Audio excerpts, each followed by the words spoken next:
తిరుమల తిరుపతి దేవస్థానం ఆధ్వర్యంలో శ్రీ వెంకటేశ్వర స్వామి వారి నిత్య కళ్యాణం వేదోక్తంగా జరిపించారు వేద పండితులు. భక్తులు స్వామి అమ్మవారి కళ్యాణాన్ని భక్తి శ్రద్ధలతో తిలకించారు.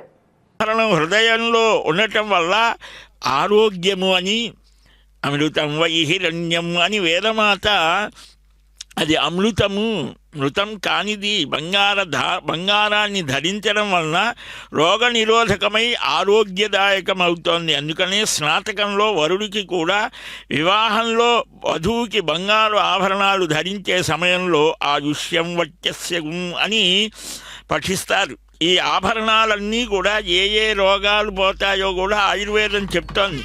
ఆగ్నేయ స్థాళీపాకంలో వధువుకి కాలిమిట్టెలు కూడా ధరింపజేస్తారు. దీనిలో ఎన్నో ఆరోగ్య రహస్యాలు, ఆధ్యాత్మిక వికాసాలు ఉన్నాయి. అదిగో మాంగళ్య ధారణ శుభవేళ మనం వేడుకుందాం. రాజా నమసృజత తంత్రయో వేద అన్వసృత్యంత తాన్ హస్తే కురుత అథ సీతా సావిత్రీ. శ్రీదేవ్యై నమః. మాంగళ్యధారణ ముహూర్తస్సు ముహూర్తో అస్తు.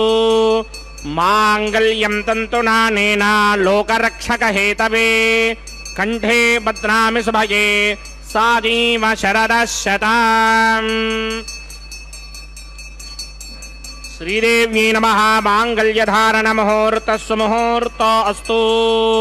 ప్రజాపతి సోమగుం రాజా నమసృజత తంత్రయో వేద అన్వసృత్యంత తాన్ హస్తే కురుత అథ సీతా సావిత్రీ. మాంగళ్యం తంతునానేన లోకరక్షక హేతవే కంఠే బధ్నామి శుభగే రక్షధ్వం భువనత్రయం. భూదేవ్యై నమః. మాంగళ్యధారణ ముహూర్తస్సు ముహూర్తో అస్తు.